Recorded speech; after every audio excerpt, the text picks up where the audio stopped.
Hello everyone, I am Ashley Klein-Jimenez from Prevent Connect, and I'm excited to welcome you to our first web conference of the 2017 Prevent Connect series, Back to Basics and Beyond, a prevention approach to sexual and domestic violence.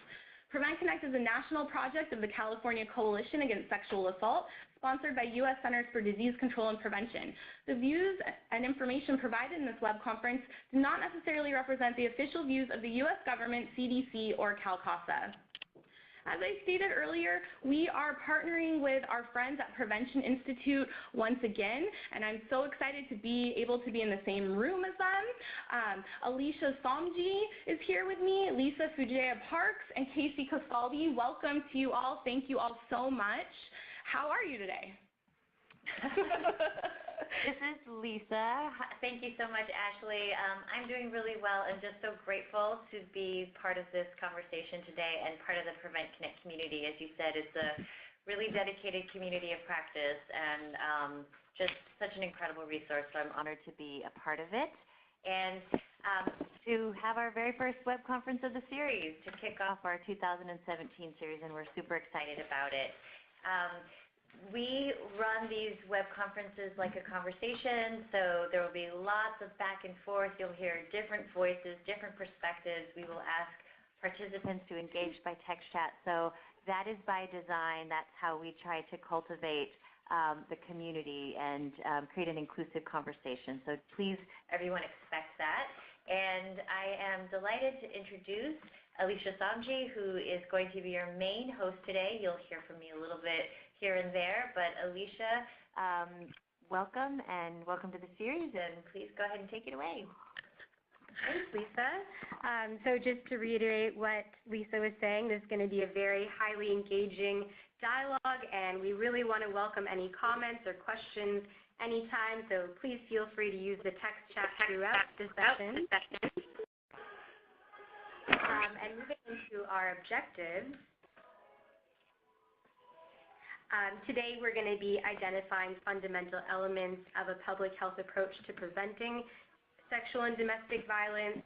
We are also going to articulate the differences between primary, secondary, and tertiary prevention. And then we'll move into a conversation about community determinants of sexual and domestic violence using a new framework that we'll be introducing, and that addresses social determinants of health at the community level. And then we will be introducing our guests, who will be providing effective examples of prevention, primary prevention strategies using the spectrum of prevention. Through all of this, we're going to be introducing some new language that's being used globally and nationally, so please listen out for any new terminology, and if you have any questions about it, again, feel free to use that text chat.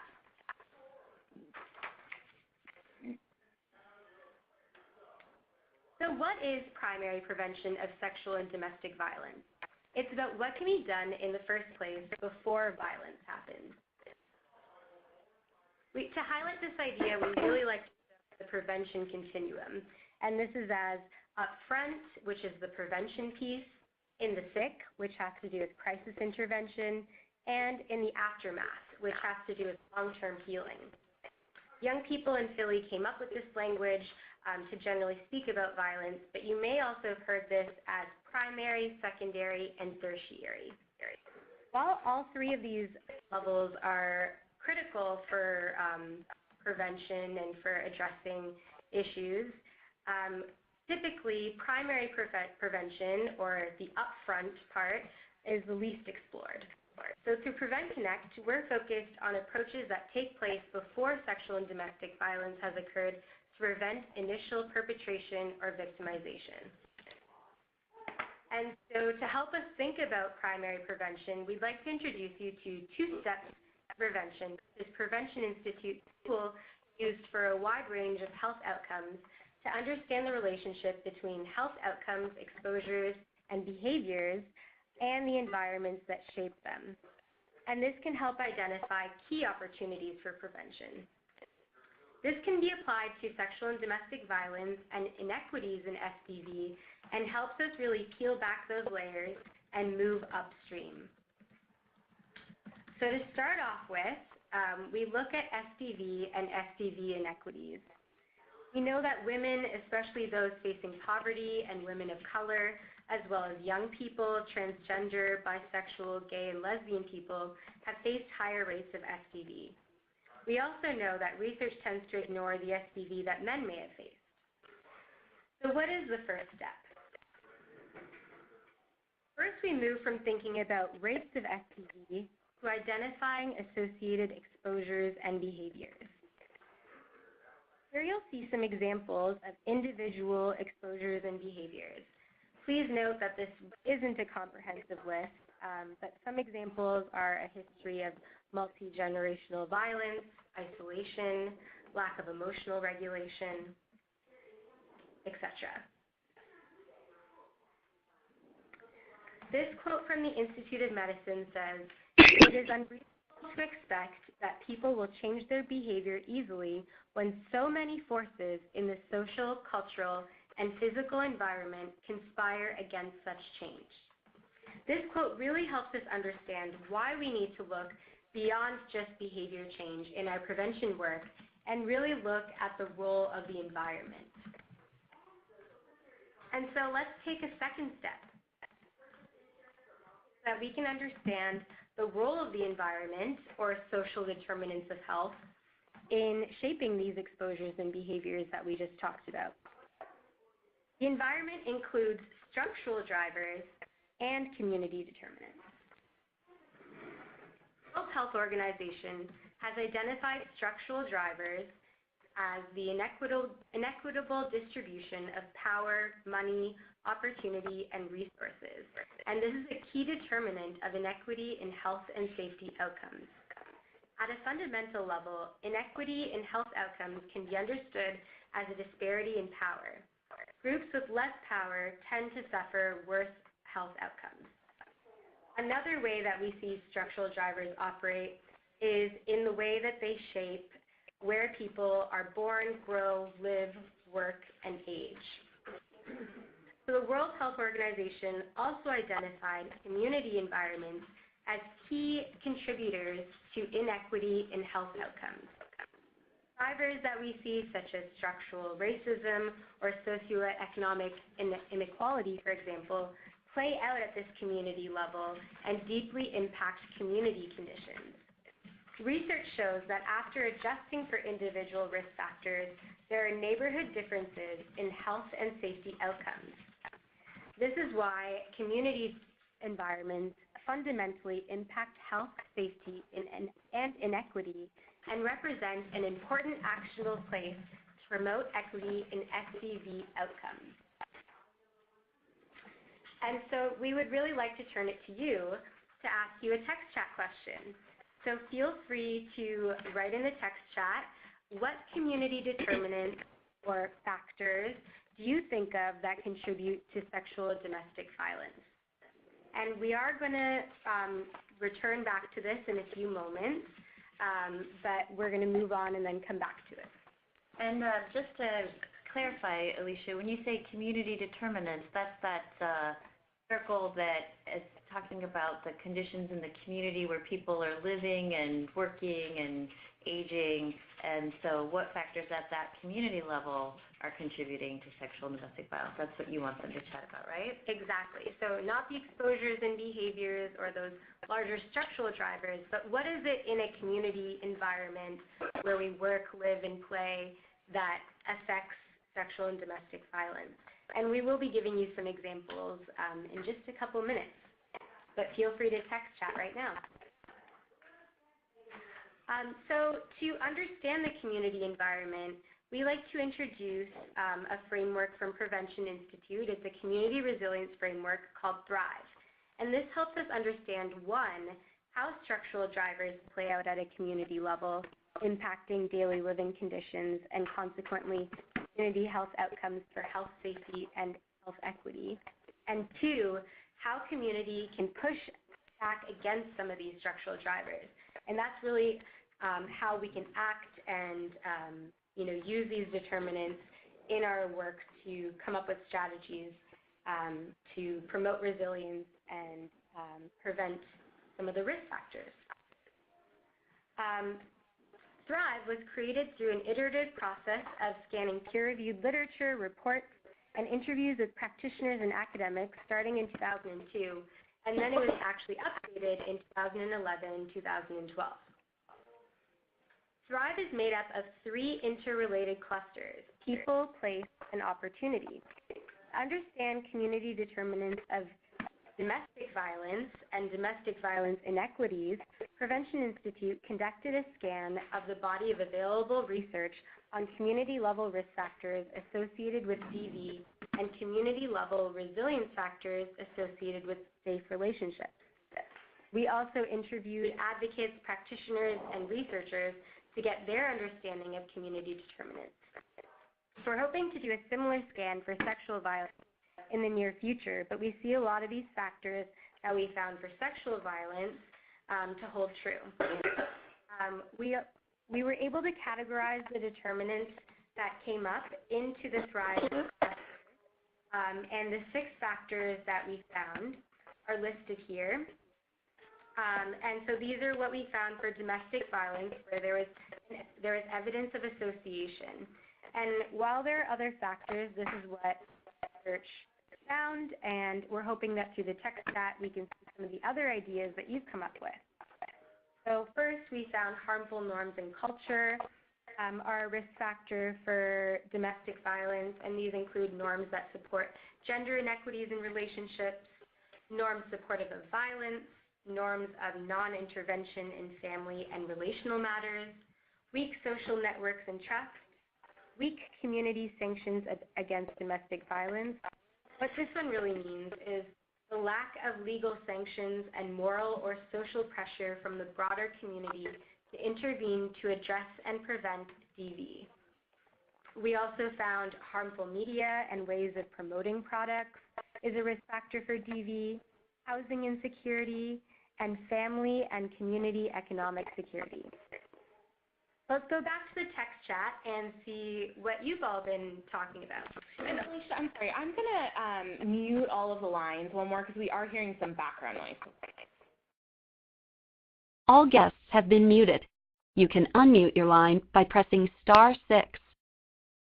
So this is Lisa, and Alicia, I am scrolling through the text chat, and folks have a lot to say, and they are really covering the gamut of factors in the economic or the opportunity environment, factors in the physical built environment or the place cluster, and factors in the social cultural environment or the people cluster. A lot of people are talking about norms and gender norms, norms of privacy, etc. And also a lot of people talking about economic factors, really looking at economic oppression, lack of economic opportunity, poverty, etc. There are folks who are really pointing to some of those overarching things that we would probably put in the structural driver category, so I think that's an important distinction. Some things like, racism, patriarchy that really speak to the broad systems that kind of work across communities and even across nations. People are highlighting those. And then some people are talking about specific individual behaviors, like people who might abuse substances or lack awareness of the issue or the problem of sexual and domestic violence. So there's a good range of discussion here and what people are pointing to, and a lot of it really aligns with the factors that we have up on the slide. Great. Thank you so much for sharing, and thank you all for participating in the text chat.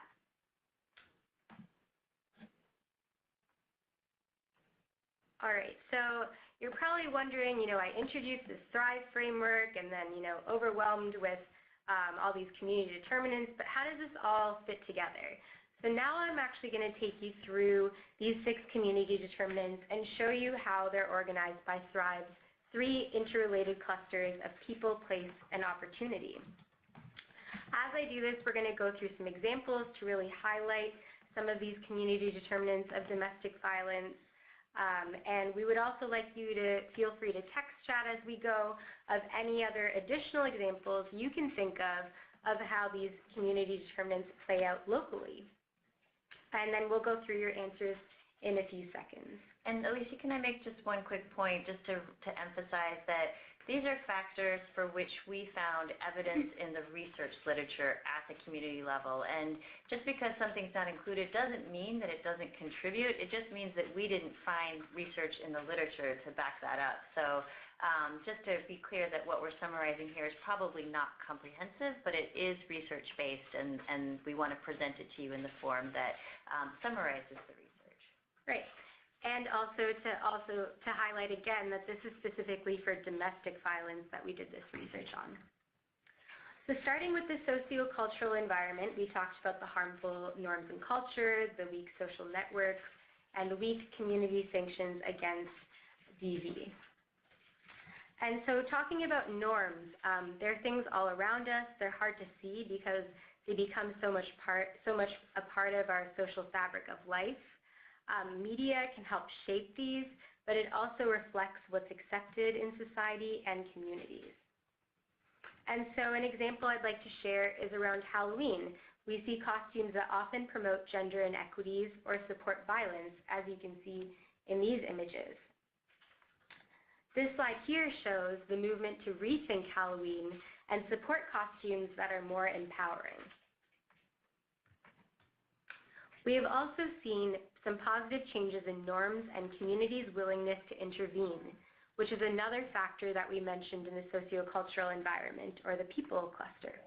Michelle Obama said, "We heard from our mothers and grandmothers about how back in the day, the boss could say and do whatever he pleased to the women in the office. And even though they worked so hard, they jumped over every hurdle to prove themselves, it was never enough."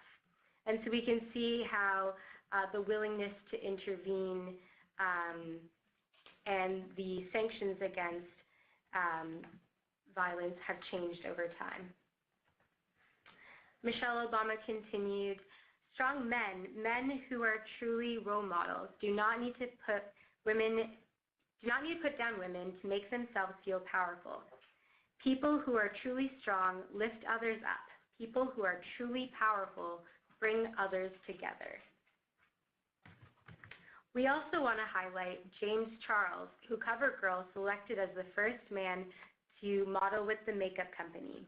While this is operating within a binary, it's really shifting norms around masculinity and beginning to push gender boundaries. Next, we're moving on to the built physical environment, or the place cluster. And the first thing in there is looking at what's sold and how it's promoted. High alcohol outlet density and availability is associated with high rates of DV. Marketing practices and media that reinforce harmful norms and culture are associated with an increased aggression and inequitable gender norms in intimate partner relationships. Conversely, we see media and marketing practices that support healthy norms and culture promote and reinforce safe behaviors in relationships. And then housing security, including difficulty paying rent or bills, frequent moves, and overcrowding living conditions, is closely associated with domestic violence. On the other hand, we find that access to safe and stable and affordable housing with supportive design increases family stability and health and improves social networks and trust, thus reducing the risk for domestic violence. So the first example I want to share is from Bud Light when they labeled their bottles in a way that promotes violence. On the bottle here you can see it says, "The perfect beer for removing no from your vocabulary." This went on to receive a ton of backlash, and they ceased production of this message and apologized. Another example of harmful marketing and media practices is the gender inequities that come out in cartoons. Women such as Betty Boop or Wonder Woman tend to be sexualized, and so this artist did a comparison to highlight that point. Opposite of that, we see marketing practices that can support healthy norms, such as Girls Will Be, a clothing line that supports girls in being many different things. They aim to break gender stereotypes and allow girls to be kids. Before we move into the economic opportunity environment, I want to quickly remind everyone to text chat any examples you can think of these community determinants playing out locally, and we will be highlighting these in a few minutes. So it's not just about the sociocultural environment and how we build our communities. Economic opportunities are also important. Family and community economic insecurity often plagues entire communities with instability and concentrated disadvantage, making it difficult for many to provide necessary resources for their families. On the other hand, family and community economic security increases the ability to securely meet basic needs. Researchers hypothesize that, first, concentrated socioeconomic disadvantage leaves entire communities deprived of economic resources to meet basic needs and increases levels of family and community stress, conflict, and instability, which in turn increases the likelihood of DV. And second, that concentrated socioeconomic disadvantage contributes to low social capital and weak community sanctions against DV. You must be wondering about education. So when we did this research, the relationship between educational attainment and domestic violence prevalence was not found to be significant at a community level when economic factors were controlled for. And for this reason, it's been excluded in these examples. Seeing who is on the top really highlights the limited roles for women and for people of color. As we've seen over and over again, the majority of CEOs of companies tend to be white men. We also see women being paid less for the same work, denied promotions, scrutinized more carefully than men. The article referenced here gives some examples of how women are turned into sex objects at work. One example that's provided is a New Jersey judge ruled that casino waitresses can be fired for gaining weight. Another example highlighted is that women at Merrill Lynch have been instructed to seduce their way to the top. And the final example we'd like to give is Goldilocks. It's trying to improve opportunities for girls through an engineering toy. The company says, in a world where men largely outnumber women in science, technology, engineering, and math, girls lose interest in these subjects as early as age 6. Construction toys develop an early interest in these subjects, but for over 100 years, they've been considered boys' toys. Goldilocks is determined to change that equation, and they aim to disrupt the pink aisle and inspire the future generation of female engineers. So I'd like to again turn it back to all of you and see how we see these factors playing out in local communities and see what examples you thought of to share. So Alicia, this is Ashley. So there's a lot of conversation. I mean, there's over 250 of us in here. But two things that I saw was some discussion around the way religion may shape some of this in certain communities, and then also specifically looking at housing insecurity, how gentrification can impact housing insecurity. Those are two examples that I saw come up that I thought were worth pulling out. Yeah, so a couple of things that in terms of how folks are talking about how these things are playing out in their community, oppressive law enforcement and how government interacts with community and sort of lack of trust there is coming up. Gentrification is playing out in some communities, creating housing insecurity in some people's lives, and then some other ways that gender norms are playing out. I also wanted to point out something that is sort of, this isn't how things are playing out in the community, but earlier on, there were a couple of people who pointed out historical and community trauma as factors at the community level, and that's definitely something that we recognize as a kind of an overarching multi-generational experience that shapes the community environment as well. Thank you so much for sharing. And again, everyone, really enjoying your participation and learning from you.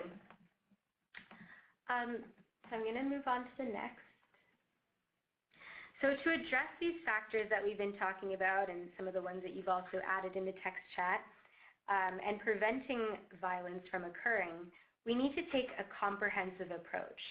And with a comprehensive approach that addresses these issues at a community level, we can change norms overall, and the ideas that support safety in this generation can become the instincts of the next.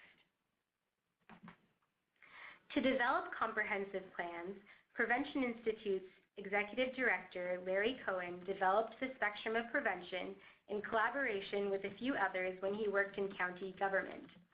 He worked as the director of the prevention program, and they would go around talking to people about the importance of tobacco control and prevention.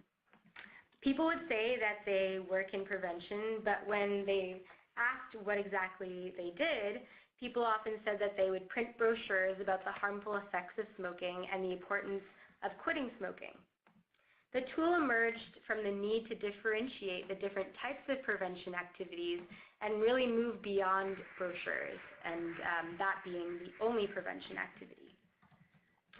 To learn about the different levels of the spectrum of prevention, our guests today are going to walk us through their work on the Enough Abuse campaign to prevent child sexual abuse using the spectrum of prevention.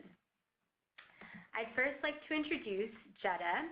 Jetta serves as Executive Director of Massachusetts Citizens for Children, or MassKids, the nation's oldest private statewide child advocacy organization.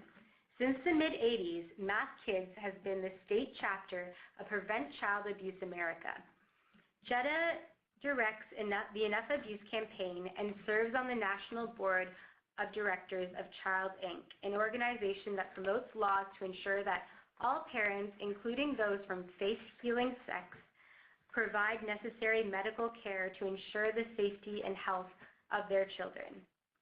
Next, I'd like to introduce Beverly, who is the director of the Cape Cod Neighborhood Support Coalition, an organization that works to strengthen families and resources that support them in order to help prevent child abuse and neglect. Prior to this, she worked in the fields of domestic and sexual violence prevention for nearly 20 years. In her current position, Beverly sits on a number of boards, councils, and working groups to help area providers better understand how their clients can utilize and navigate social services on Cape Cod. She's an active volunteer for the Samaritans and is a suicide prevention intervention trainer, as well as a child sexual abuse prevention trainer. As they share their work, again, feel free to text chat any questions or comments. So if we could start off with Jetta, could you tell us a little bit more about the Enough Abuse campaign and how you see it connecting to some of the community determinants that we mentioned earlier in the web conference? And of course, we want to recognize the caveat that we understand that there are likely other determinants that specifically relate to child sexual abuse. And Jetta, you may need to press *6 because I did mute the lines again. Okay, I've done that. There you are. We hear you. Okay. Well, thanks so much for including us on this important webinar. I've been listening and thinking about the community determinants that you've identified earlier. And, you know, it's kind of interesting when you talk about child sexual abuse as a part of the larger issue of sexual violence, because it's our experience, and I'm sure all of you as well realize that no one overtly supports the notion that child sexual abuse is acceptable or that it's a norm that we, you know, should feel good about. In fact, I think that rather than there being weak community sanctions against child sexual abuse, there really appear to be strong sanctions by most people against it. For example, sexual abusers, once they're discovered, are often ostracized. Some of our surveys have found that there's very little support for offender treatment, that type of thing.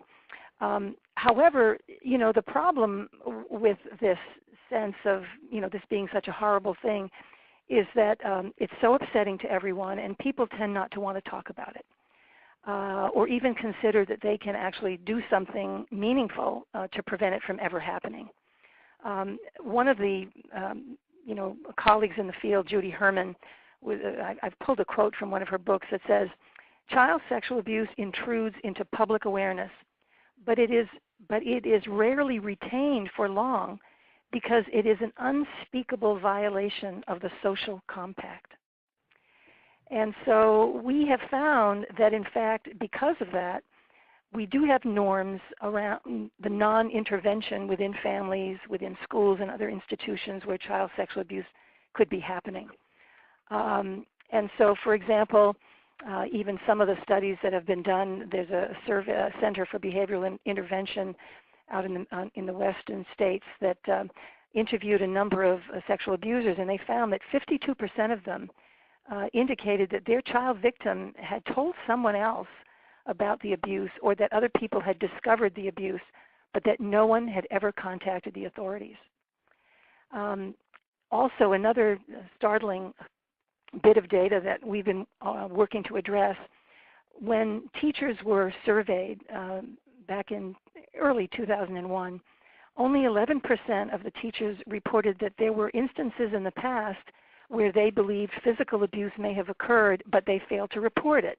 So in other words, the vast majority of those who suspect physical child abuse were clearly wanting to report it. However, only 13% of teachers surveyed in 2004 said that they would report sexual abuse even if a child disclosed it to them. So this is really quite startling. So there is a lot of concern about non-intervention, non-reporting. And, when asked, some of these teachers said, well, they didn't feel that they had been prepared in their training to deal with this issue. Some were concerned that if they made a report, it would be inaccurate. Some were concerned that Child Protective Services, wouldn't know how to intervene properly. There were also concerns about not wanting to ruin another person's reputation by suggesting they might have been involved in sexual misconduct.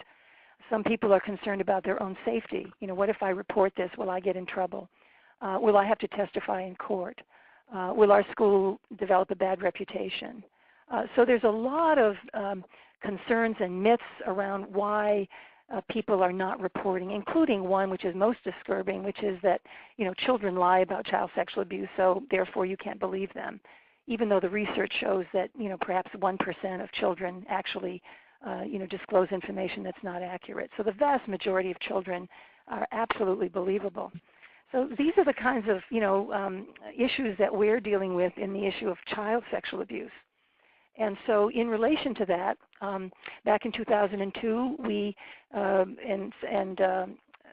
we were able to receive a grant from the Centers for Disease Control, one of only 3 in the country, that allowed us to take on the challenge of building adult and community responsibility. That was really CDC's challenge. They were concerned that most of the reactions to sexual abuse up until that time had been to educate very little kids, sometimes kindergartners through grade 3, with a variety of child victimization prevention programs. And not that that was not an important piece of the puzzle, but clearly adults and communities were not stepping up to the plate. So the Enough Abuse campaign was launched in 2003, and we were lucky to get 5 years of CDC funding to support some innovative thinking about how to build a social change model. And this is where we go back to that great spectrum of prevention framework that they were talking about earlier. We looked around to say, how can we prevent sexual abuse within a 5-year funding cycle?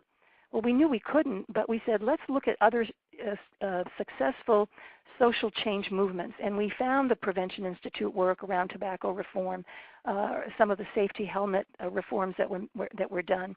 And we decided that that would be essentially our roadmap as we proceeded to move forward with the trying to prevent child sexual abuse before the fact. So let me, do you want to move on to the next slide, I think? So, basically we developed this campaign with the support of many colleagues from public health and social services and mental health and many child welfare private organizations. and basically decided we needed to create a movement, not a program, not a project, but a movement against child sexual abuse, starting with the single word enough. Enough. Let's go to the next slide. So it's all about secrets and shame and hurt, confusion and denial. All of these factors, play a role in why sexual abuse has not been confronted and challenged in a really meaningful way. So that became the mantra for our campaign. Moving on. So, one of the key things that we talk about in our work is that it has to be comprehensive. One cannot pick one single particular strategy and keep drumming away at it if they're going to create real social change.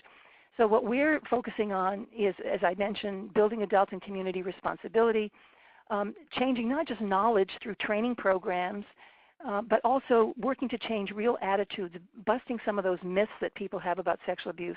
And to me, the most important thing is changing behavior. Because if we can't, if we have knowledge but we don't use it to take prevention action, then we're never going to get to our goal.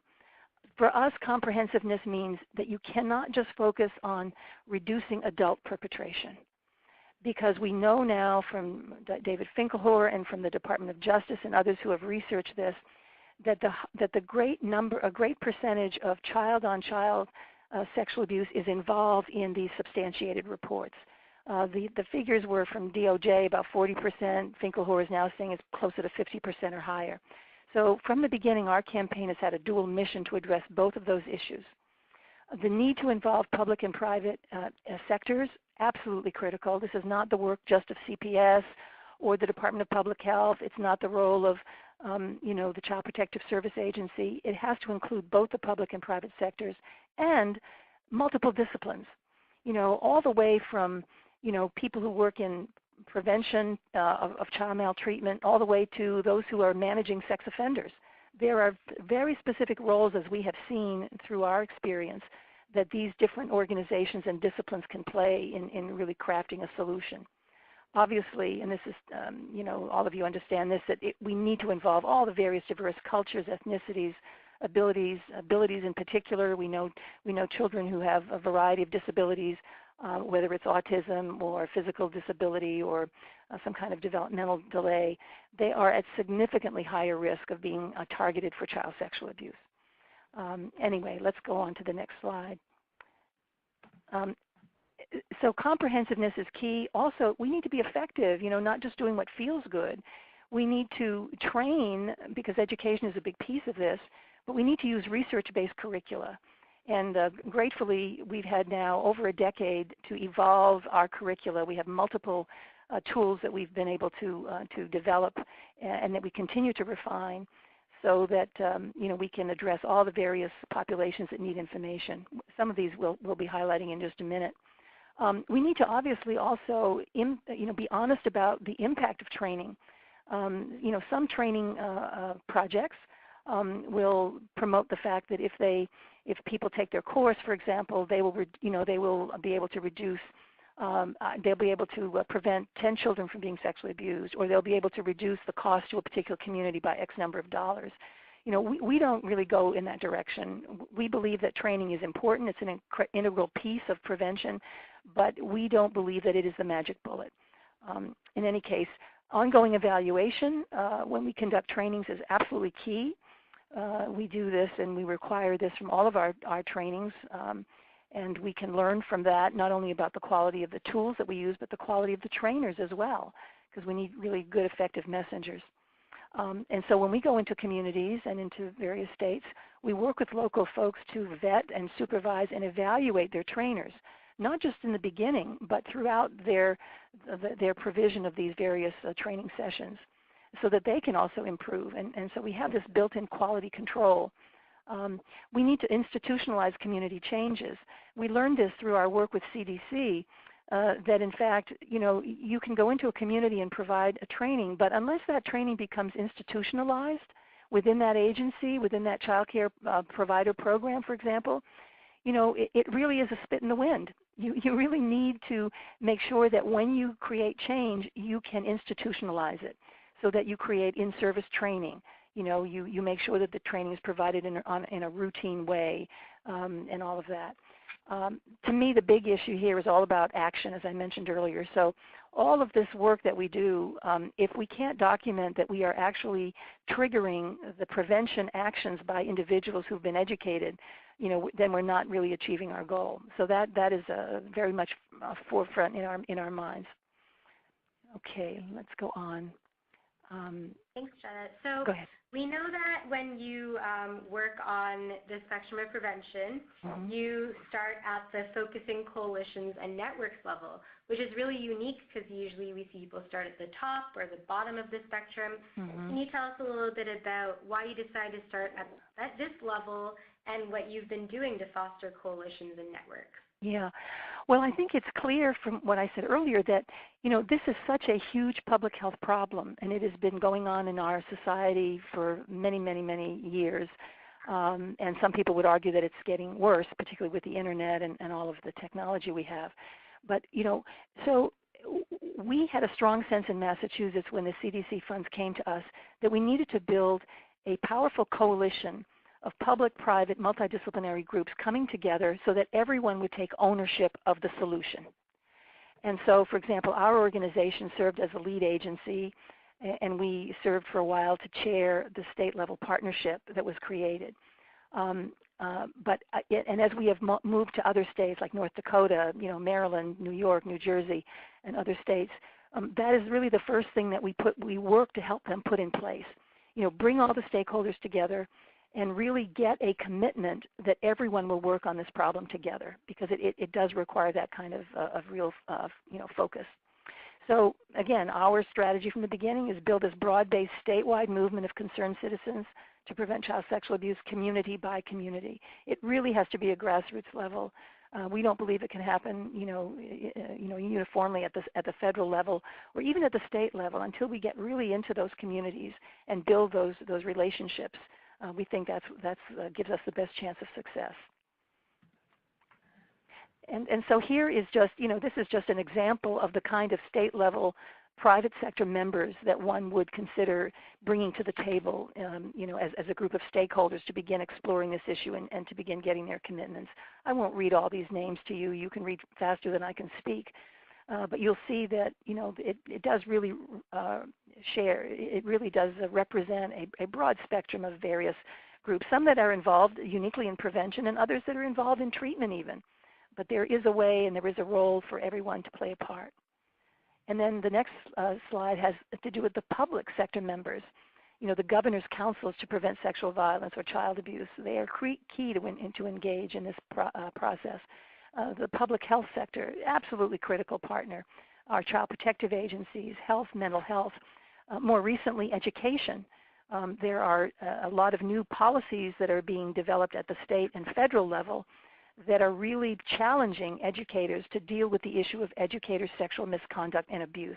We'll talk a little bit about that later on when we start to focus on policies. So anyway, these are some of the groups that one can consider bringing together, whether even at a state level or at a county or even community level.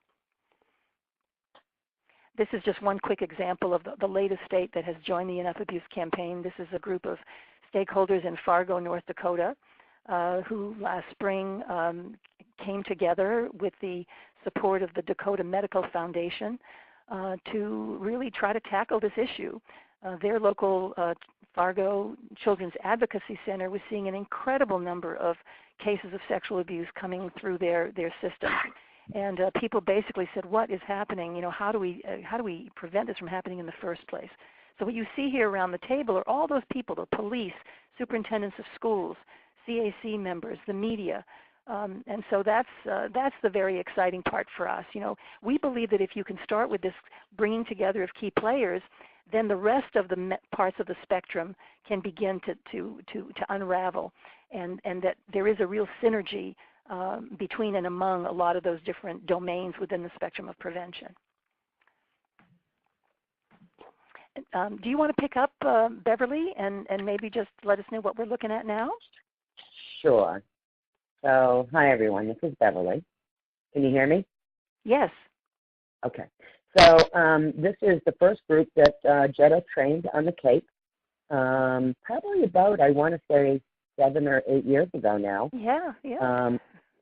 Actually, this is the second group that trained. So anyway, when Jetta approached the Cape with asking us if we wanted to be involved in the Enough Abuse campaign, we did some community forums to gauge sort of the community attitude around talking about child sexual abuse, and we also went to local providers. And in the end, we decided that we did want to form the Enough Abuse campaign, Cape Cod and the Islands. And so a small group of us that were very committed decided to start taking this, out into the community. And as Jetta said, in order to foster this idea of enough abuse, we had to bring this to the provider groups that were serving the clients that were having the kinds of issues that we were seeing that child sexual abuse might have played an impact in. So here on the Cape, some don't consider us rural, but we really are rural. Provincetown is quite far away from the canal and our bridges over here.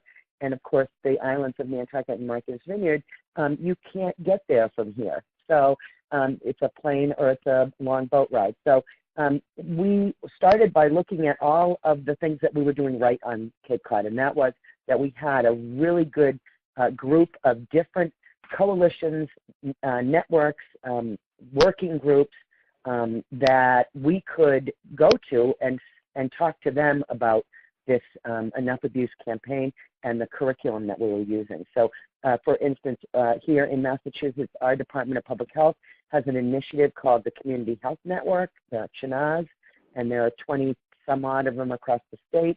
And so we took the campaign to that group, which has somewhere between 30 and 40 members. We have what's known here as Systems of Care, which came out of our Children's Behavioral Health Initiative here in Massachusetts. And so we took it to that group, which has almost 50 members of people who are working in the system to work with families that have children with behavioral health issues. And just we have a Cape and Islands Regional Domestic Violence Council. We took it to that. So that's how we began the campaign here on the Cape. The picture you're seeing now is our original group, of which 6 members are still actively involved in that original group. So. Beverly, one person on our webinar asked the question, would parents be involved in this Enough Abuse campaign effort? And of course, I think that from our perspective, parents are absolutely key. They should be the first teachers of their children around issues of body boundaries and privacy and child sexual abuse prevention. So absolutely. And not only parents, but, we have found in our work that we have relied heavily on the vision and the commitment of survivors. Survivors of child sexual abuse who have gone through their healing process to the point where they are excited and willing to be advocates to prevent other children from experiencing what they have done. And of course, we have been able to involve parents and survivors as well as providers in some of the other areas of our work, including policy work and legislative advocacy, which we'll talk about in a moment. So that does bring us to our next one. Okay. So yeah, that brings us to educating providers. Beverly, can you tell us a little bit more about how you're educating providers? And this is Lisa just jumping in. And one thing that I think will be really helpful for this web conference, given that, we have folks all over the country who are in different communities with different conditions, working on different issues, the range of issues related to sexual and domestic violence. And so if you could kind of focus on how what you're describing is an example of the level of the spectrum that we're talking about and how other people can think about what that work might look like in their community. So I don't know if that makes sense, but just kind of like. It does. Yeah, great. Yeah. So the educating providers piece here on the spectrum, and for us at the Enough Abuse campaign, was really important. And again, because we're a rural community, remembering that many of our providers are also the parents in our communities. So we wanted to be able to promote some organizational change, and you can't really do that until the people that are working within those organizations know what the issues are. And so within the Enough Abuse curricula, there are actually 6 pieces to it. And three of them, really do focus on providers. So I'm just going to go quickly through the 6. We have our first one is strategies for your family and community. It's really sort of a basic part of the curricula. And then we have strategies for your school, so that people who are working in schools. Strategies for youth-serving organizations, which was the previous slide. And then we have something called the understanding and responding to the sexual behaviors of children. And that runs the gamut. We show that to providers. We work with family members. And we particularly child care providers, people who are caring for young children, so that they can look and see what are the red and yellow light behaviors that a child might be exhibiting that is either perpetrating on another child or who is being perpetrated against. He did what, she did what, which is our early education and care, also another one that deals with sort of what are the expected behaviors of children as they develop. And then we have our It's Not Just Jenna, which is a video, a young woman who talks about her child sexual abuse, her family talks about it, and then we do a discussion. So those are kind of the pieces that we use, and again, we started by going and targeting the providers because we knew we wouldn't have very much credibility in the general population, in the general community, until we got the providers on board. Mm-hmm. Yeah. So, Jetta, I don't know if you. So we've done places like our Cape Cod Child Development, which is a huge organization that runs all our Head Start programs. We do their staff day. So we do the Enough Abuse campaign for them. Mass Mentor is a foster care for difficult children that our Department of Children and Family places. And so we have trained foster parents.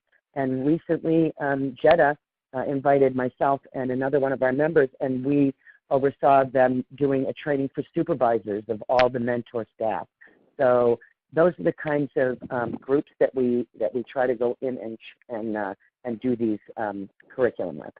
Yeah, and one thing that we kind of realized when we were in the middle of our training years ago was that we were focusing on geographic communities, and then we realized that there are communities of providers that we also wanted to reach out to, even though they were from different parts of the state. So we initially did some training around with rape crisis centers as a group, a statewide group, and with child care providers. And again, with, for example, the mentor group that was just mentioned, we trained just last week 25 of their key staff from 8 different offices across the state. So, it's not just necessarily providers in your own geographic community, but it can be a community of providers statewide. And we were able to do that with that wider audience because we had initially gone in and done the foster parents at the local level. And one of the supervisors had sat in with that and said, this is something I'd like to see all of our supervisors across the state get. Mm-hmm, mm-hmm. Great. Okay. So I think we can move on to community education. And I know you already mentioned It's Not Jenna. So if you want to go through this level quickly, that's fine too. Yeah, so we really start with this film as our basic sort of intro. It's a really great way to get people engaged in a conversation because they see a family, they see a young woman who is now healthy and has survived this child sexual abuse, but she talks about how this impacted her life, and her family talks about it. And then we have some slides and we do a discussion on that. And we've done this in various communities across the Cape. We also do a lot of tabling. We go to our local fairs. We go to local, the schools when they're doing parent-teacher nights and put table and information out around the Enough Abuse campaign, both statewide and our local. And we just talk to people. We talk to parents. We talk to our local town officials. Anyone that approaches, we make sure that we're not just, handing them a brochure, but we're actually talking about the initiative, why it's important to engage with it. And we found that tabling, particularly for a rural community, is a really great way of getting the information out there in a larger scale. Mm-hmm. Recently, one of my staff, our agency is me and one part-time staff person. So she has started connecting with our local libraries, and during child story time, she is now going into a couple of them and setting up a table right outside the door, so that when the parents are leaving coming in or leaving that story hour, they're able to pick up information and ask a few questions. And it's a very sort of low-key, casual atmosphere. Libraries are a great place to engage, and most libraries are very willing to have people come in and provide programs.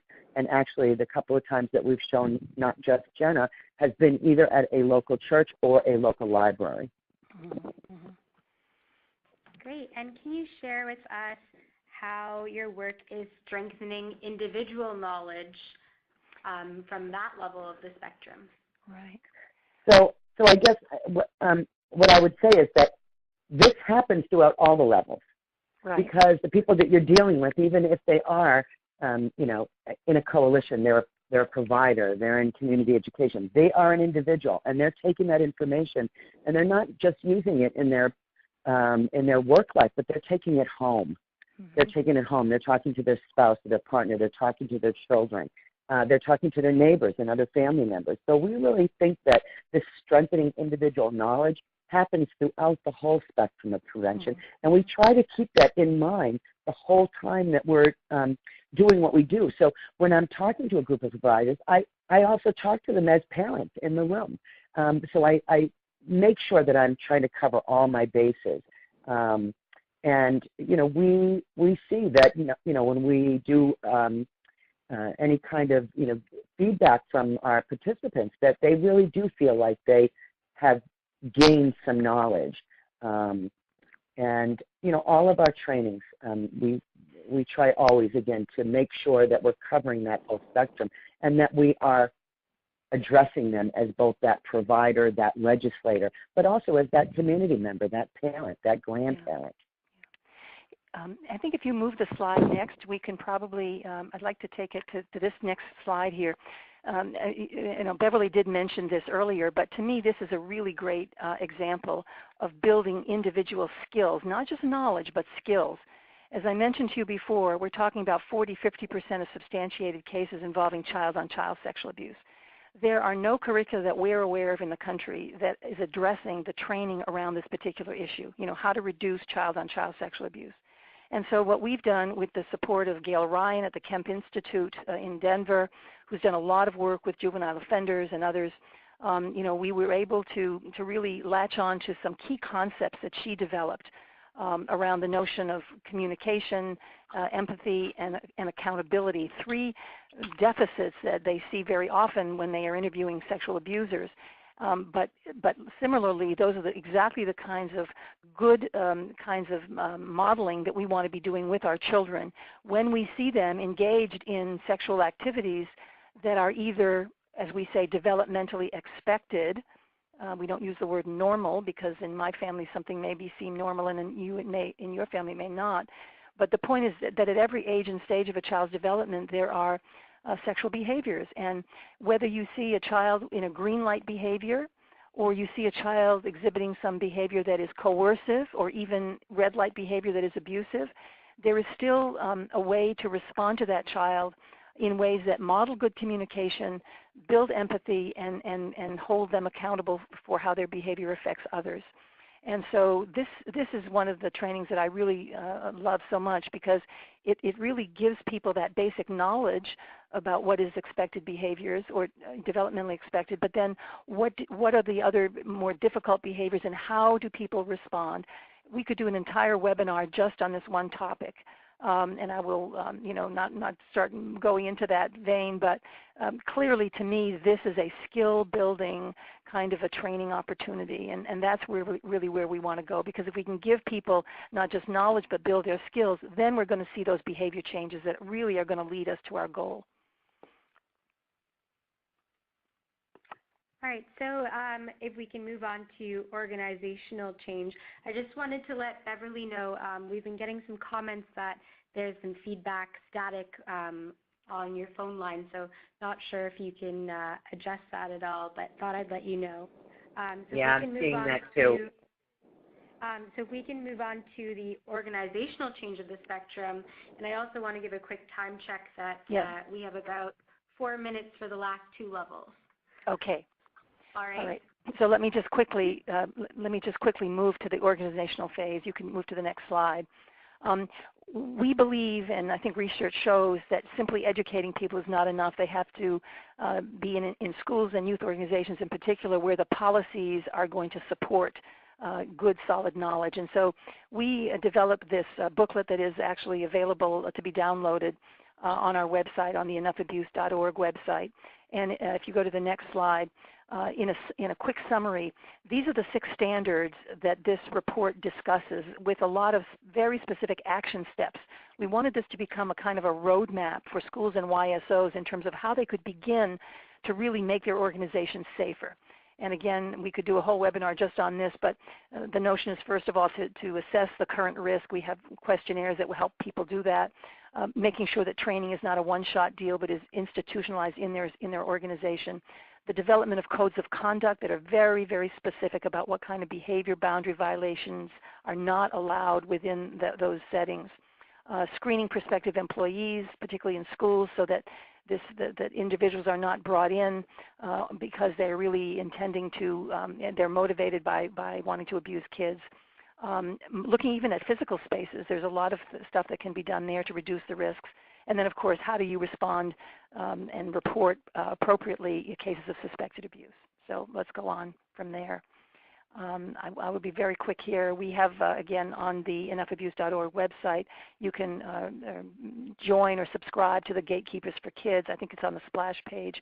And that gives you access to a resource bank of over 75 annotated resources that you can link to that include policies of all kinds for schools, for churches, for a variety of groups.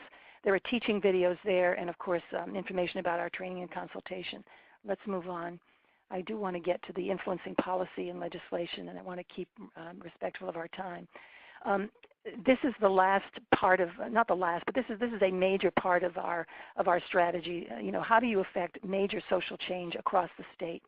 Some of these issues that you see in front of you here were submitted last year as independent bills in our legislature.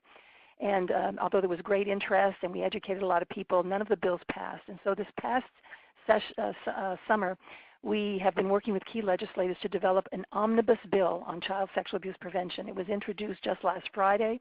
It is a 26-page bill. It includes an entire section on mandating the prevention education within schools and YSOs, but it is unique in the country in the sense that we are looking to mandate not just schools and not just teachers, but public schools, private schools, charter schools, teachers, bus drivers, custodians, lunch ladies, all of the adults within a school. Secondly, the bill calls for those schools, once they've been educated, to begin assessing their policies and developing safe child standards.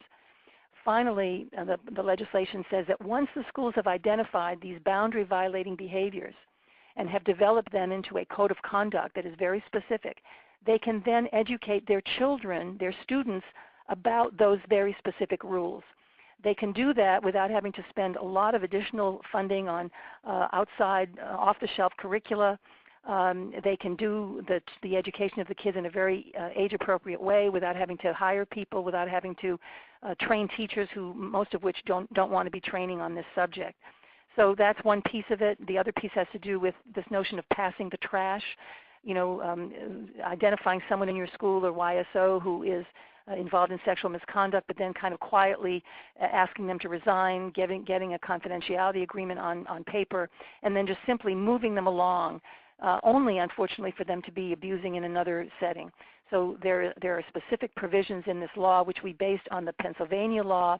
There's also a law in Oregon. There are five states have actually passed this pass the trash legislation, and we hope to be the sixth.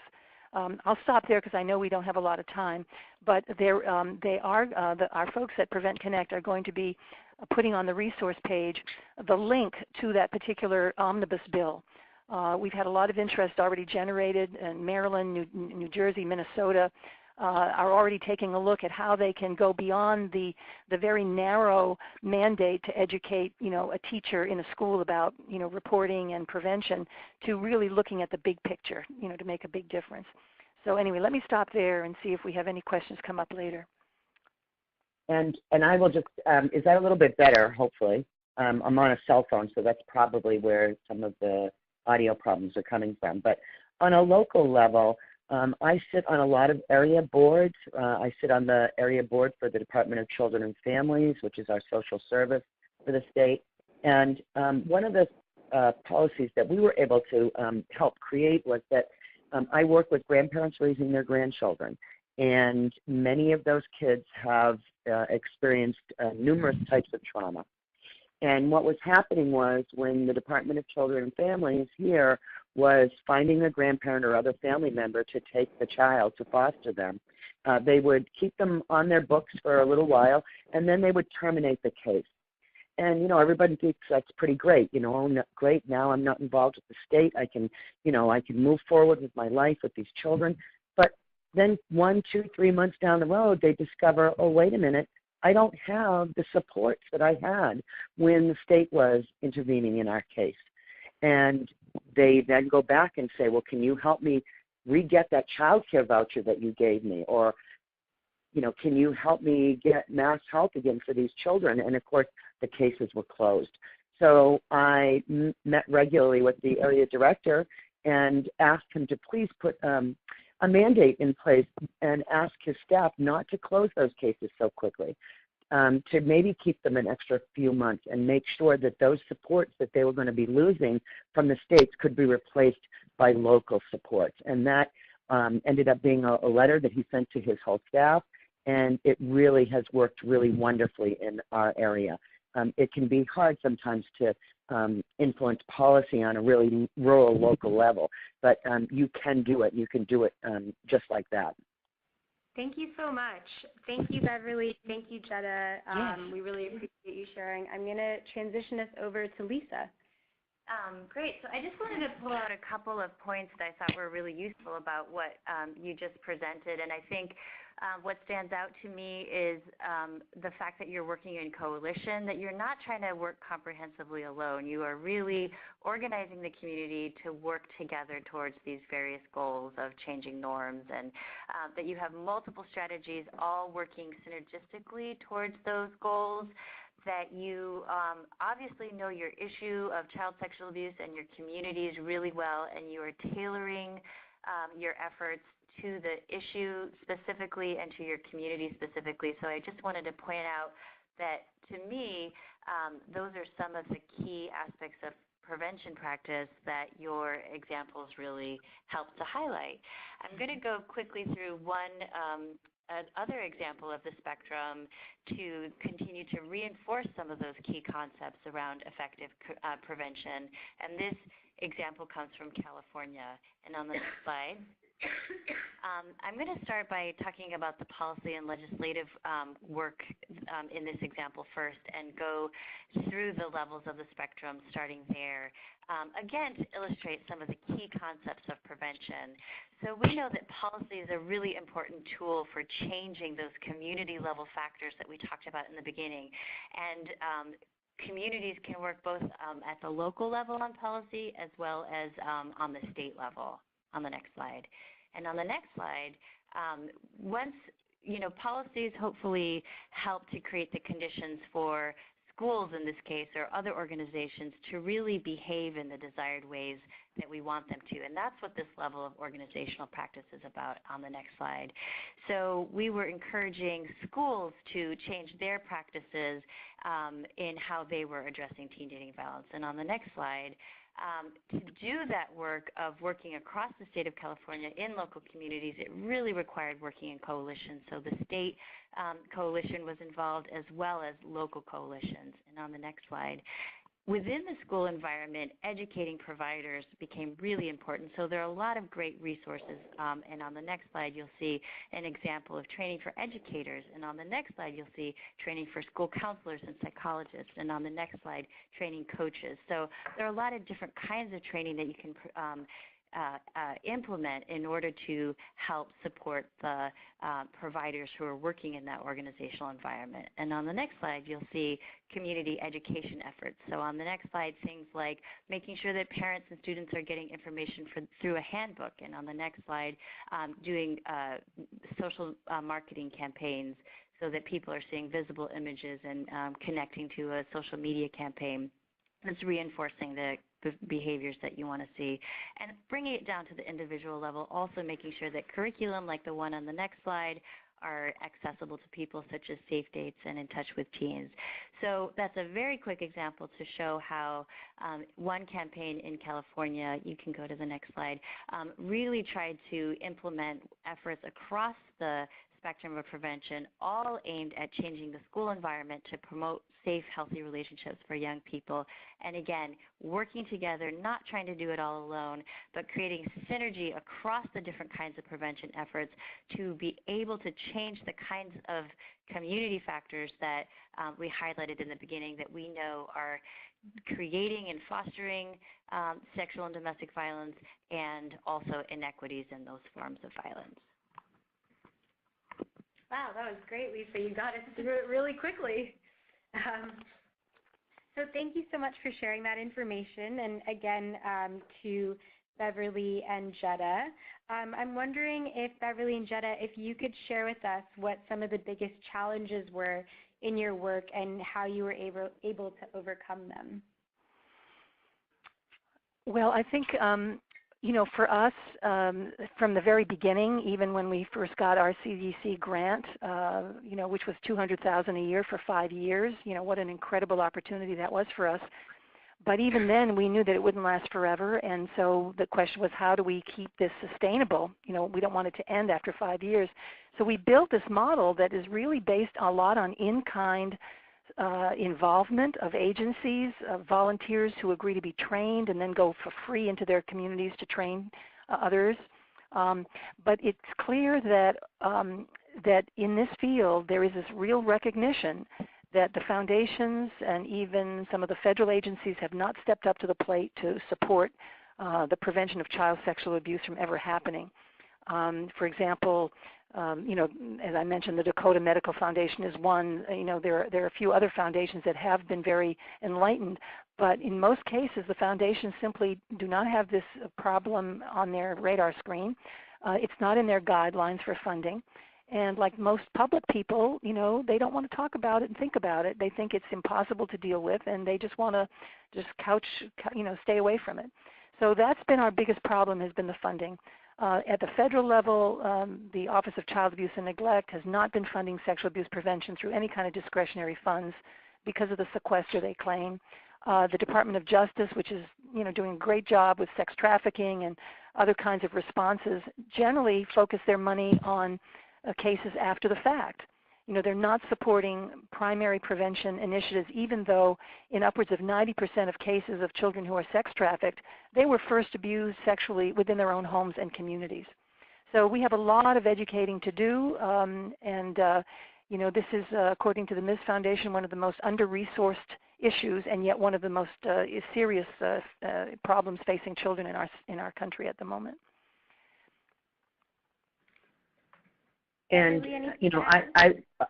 I would just add to that lack of funding for me is a symptom of a larger problem, and that is that despite the fact that we are putting more attention on child sexual abuse and sexual abuse in general, there's still this sense of secrecy and unwillingness to talk about it. And it's also about the broader population not understanding the concept of primary prevention. And so that's a piece that I try to really push continually, because it's really hard to prove that you kept something from happening if it didn't happen.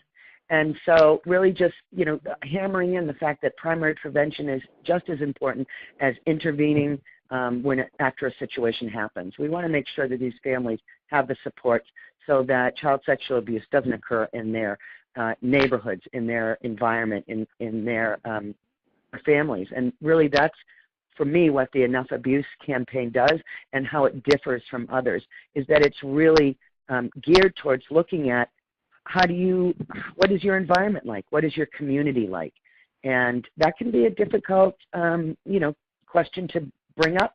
People don't want to think that their community supports child sexual abuse, but we point out to them that when you keep silent about it, it is in some ways saying it's okay to have this in our community because we're not going to talk about it. Right. Just following up quick. Actually, go ahead. I was just going to say, Brandy Turner in the text chat wrote something really great that I'd like to share. If everyone would realize that by talking about sexual assault, we aren't talking about sex, but about power and control, that would change the view of it. Yes. I really appreciate it. Yep, absolutely. One of the things that we have that's in our corner, I think, is the information from the Adverse Childhood Experience Study, the ACE study, which I'm hoping many of your participants today are aware of. If you're not, you should go to, you should Google ACE, ACE, and take a look at this incredible amount of seminal research on this issue, because we can document that children who have been abused, including sexual abuse, end up often dealing with, chronic toxic stress, which has implications for brain development, which has implications for learning and social behavior and the ability to be, resilient or not to be resilient. We know that it's costing billions of dollars in our country every year to deal with the high-risk health behaviors and the implications for disease and death as a result of these ACEs in one's childhood. So there is this growing body of knowledge that everything is all connected, and we're just kind of waiting for that tipping point, when policymakers will say, yeah, it's clear that this is having an impact and that we can stop it, and prevention is the way that we're going to do that. We won't give up, though. Someone else in the text chat wrote that prevention is cost effective, but politicians don't always believe it. So I think that's a really important comment as well.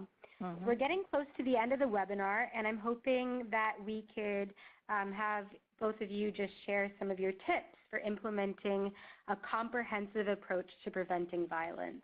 Just quickly, we don't have too much time left.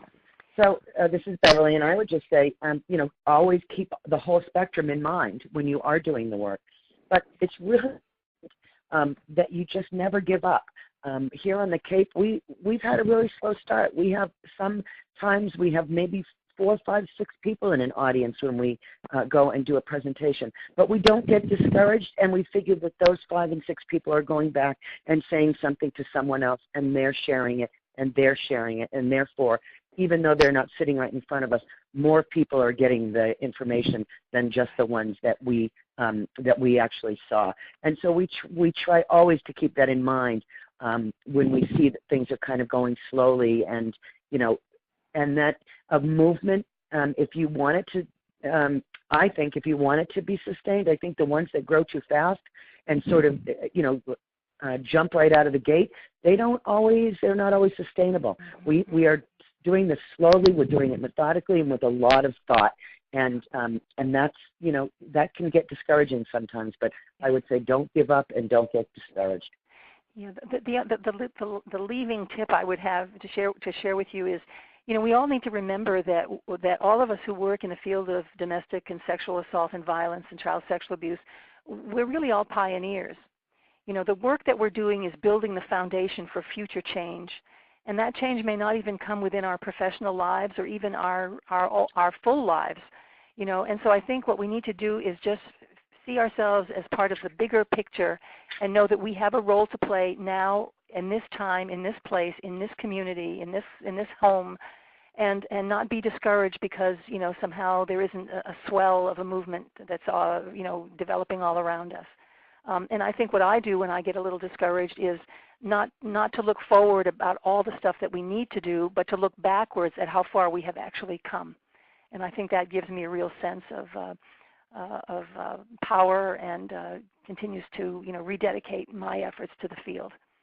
So I hope that's helpful. Thank you very much.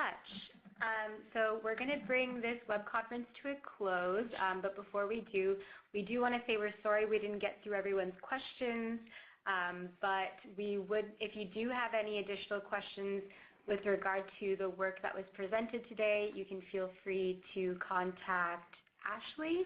Yes, feel free to send me an email and I will work to get answers to your questions. You want to give your address, or I guess? Yeah, you all should have my email address if you registered for this web conference. Great. So thank you so much again for participating in our first web conference. If you want more information about the Enough Abuse campaign, you can visit enoughabuse.org. And to learn more about any of the frameworks and tools that were presented today, preventioninstitute.org. You'll be able to see under tools both Thrive, which we introduced community determinants, as well as the spectrum of prevention, along with a lot of other resources and publications on sexual and domestic violence prevention. And thank you all so much. Thank you to our team here at Prevention Institute. Thank you, Jetta and Beverly. We look forward to you all joining us on our next web conference, which is February 15th, where we will be looking at Intertwined and Aligned, Supporting Health, Equity, and Justice in Sexual and Domestic Violence Prevention. Thank you all so much. We will be sending out an email with a link to the recording when that is available. And if you need a certificate of attendance, you can access that in about 15 minutes through a link that you will be getting in your email. Thanks again so much for joining us. We hope to see you on a future Prevent Connect web conference. Have a great rest of your day.